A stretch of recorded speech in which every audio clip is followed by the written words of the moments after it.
Hi friends, అందరు బాగున్నారా? ఏంటంటే మంచు చూడండి ఎలా ఉందో.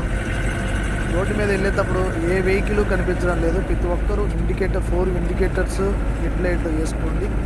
ఎందుకంటే ఏం కనిపించడం లేదు, ప్రమాదాలు కూడా జరగకుండా ఉంటాయి. కొంచెం స్లోగానే వెళ్ళండి. మనము వేసుకోవాలి, ఎదురుగా వచ్చే వాళ్ళు కూడా హెడ్ లైట్స్ వేసుకుంటే చూడండి కనిపించడం లేదు. హెడ్ లైట్ వేసుకుంటేనే కనపడుతుంది. ప్రతి ఒక్కరు